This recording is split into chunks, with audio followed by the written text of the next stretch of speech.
से मिलन और परम शांति, यही शिव है।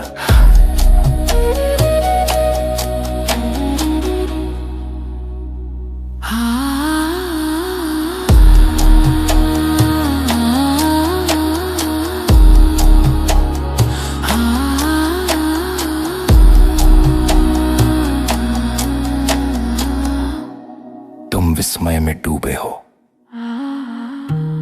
यहाँ का वातावरण इतना आवेशित है कि ऐसा लगता है जैसे समय ने चलना बंद कर दिया है। सब कुछ खुली आंखों से तुम्हारे ठीक सामने घट रहा है, पर फिर भी मन को विश्वास नहीं होता कि तुम इस दिव्य क्षण को देख पा रहे हो। देखो, महादेव नंदी की ओर बढ़ रहे हैं। वही नंदी जो आज स्वर्ण नक्काशी वाले सुंदर लाल मखमली वस्त्र में सजे हैं। वे तैयार खड़े हैं अपने स्वामी को, उस दिव्य दूल्हे को विवाह के लिए ले जाने को।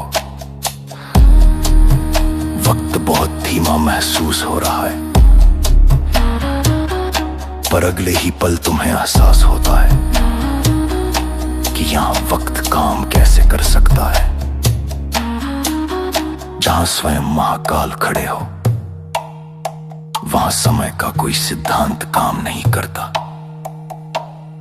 समय का विचार यहां फीका पड़ जाता है, यहां समय हार जाता है, यहां समय का अस्तित्व ही समाप्त हो जाता है, क्योंकि तुम अब समय के स्वामी के सान्निध्य में खड़े हो।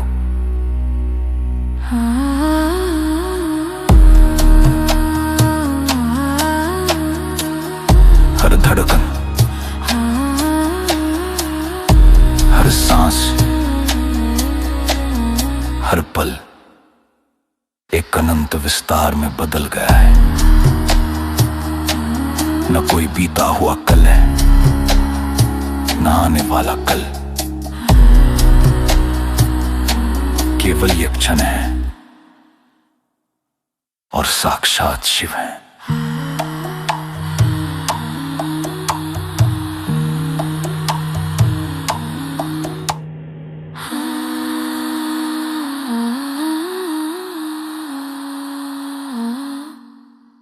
तुम्हें अब कहीं जाने की जल्दी नहीं है। शिव के इस क्षेत्र में कोई तुम्हारा इंतजार नहीं कर रहा।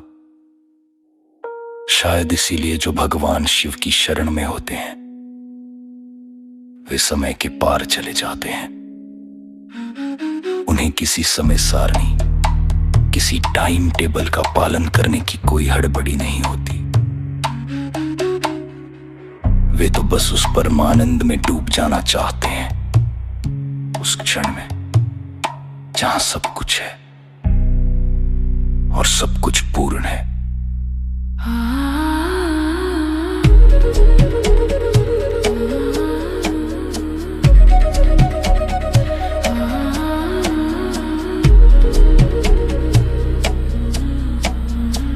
ये एक पूर्ण शून्य की अवस्था है।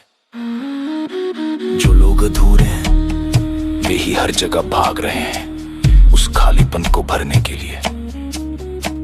कभी पैसे के पीछे, कभी प्रेम के पीछे, तो कभी नाम और प्रसिद्धि के पीछे। पर जो इस पल में जी रहे हैं, उन्होंने अब भागना बंद कर दिया है। उन्होंने अब नए दोस्त बनाना और अपनी समस्याएं किसी को बताना छोड़ दिया है। उनके लिए अब सब कुछ परिपूर्ण है, यहां तक कि उनके जीवन के दुख और तकलीफें भी अब उनकी अपनी है। तो भला उनका जिक्र ही क्यों करना, जब तुम उस स्रोत के इतने करीब हो। तो शिकायत कैसी, सारा ध्यान बस इस क्षण पर है, इस ठहराव पर। भागना बंद करो, इंतजार खत्म करो। तुम अब महायोगी के सान्निध्य में हो, जहां भाव का कोई अस्तित्व नहीं। तुम अब पूर्ण हो।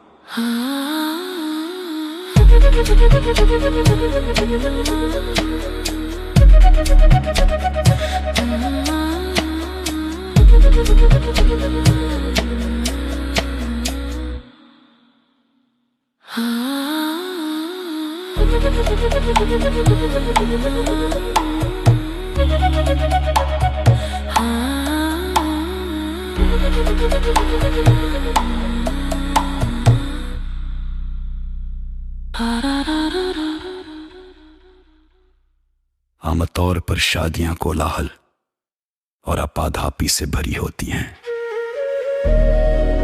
पर यह पहली बार है कि हम एक ऐसा विवाह देख रहे हैं जहां शांति हमें जीत रही है। यहां खुद को संभालना मुश्किल हो रहा है। ऐसा लग रहा है जैसे हम अपनी सुध बुध खो रहे हैं, जैसे हम किसी और ही आयाम में पहुंच गए हों। अजीब बात है, ऐसा नशा तो तब होता है जब कोई शिवरात्रि पर भांग पीता है, पर यहां तो किसी ने कुछ नहीं लिया। फिर ये दिव्य निद्रा कैसी? जैसे जैसे हम इस विवाह की गहराई को देखने की कोशिश करते हैं, हम इतनी गहरी शांति में डूब जाते हैं कि समय का बोध ही नहीं रहता। शायद इसी को शिव की उपस्थिति कहते हैं। अब समझ आ रहा है कि क्यों सब कहते हैं कि भगवान शिव की भक्ति का फल पूर्णता है। एक ऐसी पूर्णता जिसमें अब और कुछ पाने की चाह शेष नहीं रहती। हम बस देख रहे हैं और देखते देखते स्वयं शून्य हो रहे हैं।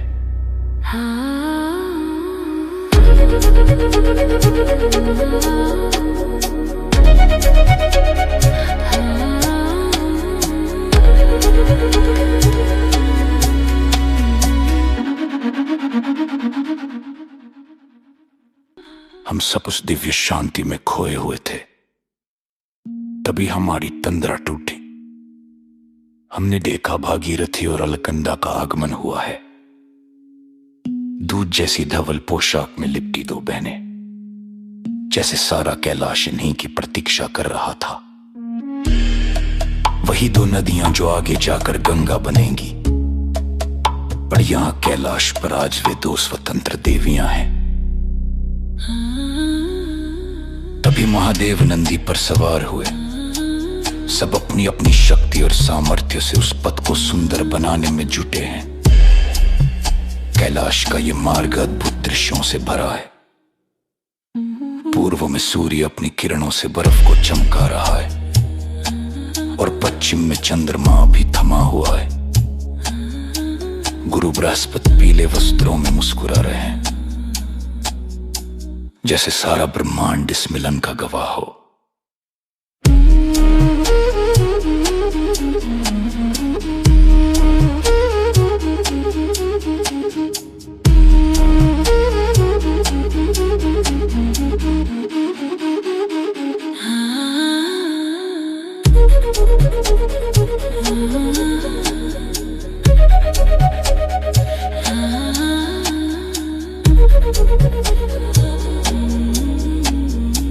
पर मन में एक शंका सिर उठाती है, ईश्वर भस्म में क्यों लिपटा है? गले में लिपटे ये विषधर और चारों ओर ये भूत प्रेत और पिशाच। इनकी ये भयानक मुद्राएं देखकर तो देवता भी थर थर कांप रहे हैं। और वो देखो, 11 विशाल रुद्र इस बारात के चारों ओर एक घेरा बनाकर चल रहे हैं। ये दृश्य सामान्य नहीं लगता, ये डरावना है, ये वीभत्स है। पर जरा श्री विष्णु की ओर देखो, उनके चेहरे पर वो दिव्य मुस्कान।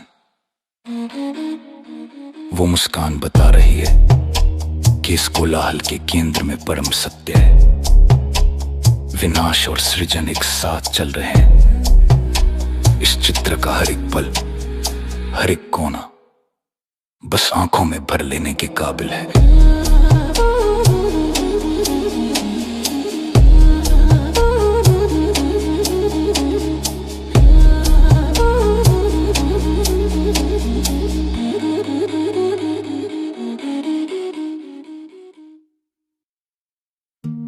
हमारे मन में उठने वाली ये शंका स्वाभाविक है। आखिर जीवन यही तो है। जब तक हम ब्रह्मांड की शक्तियों को नहीं जानते, हमारे पास हर वो तर्क होता है जो कहता है ये मेरे साथ कभी नहीं हो सकता, या मैं जीवन में से कभी हासिल नहीं कर पाऊंगा। पर हम भूल जाते हैं कि जब ईश्वर तय कर लेता है तो पूरा ब्रह्मांड एक तरफ हो जाता है। सब कुछ एक पल में घट जाता है, जैसे ये पहले से ही लिखा था। और हम बेकार ही चिंता कर रहे थे कि वो इस हाल में विवाह कैसे करेंगे। बस में लिपटे हुए, गले में विषधर और नंदी पर सवार होकर एक राजकुमारी से ब्याह रचाने चले हैं। पर सच तो यही है, शायद इसीलिए शिव ऐसा जीवन साथी प्रदान करते हैं जिसकी तुम कल्पना भी नहीं कर सकते थे कि वो तुम्हें मिलेगा। ईश्वर के नियम हमारे तर्क से बहुत ऊपर हैं। वह भाव में भी पूर्णता दिखाते हैं और वीभत्स में भी सौंदर्य। मैं तो बस अब मंदिर पहुंचने का इंतजार कर रहा हूं, ताकि वहां खड़े हर शख्स के चेहरे के हाव भाव देख सकूं जब वे इस दूल्हे को देखेंगे। कैलाश की ये यात्रा अब अपने गंतव्य करीब है। मौन रहिए और बस उस ऊर्जा को महसूस कीजिए। चलिए, चलते रहते हैं। बांसुरी की एक मधुर धुन और शंख की कोमल गूंज। तर्क जहां समाप्त होता है, श्रद्धा वहां से शुरू होती। शंख की कोमल गूंज। ओम नमः शिवाय।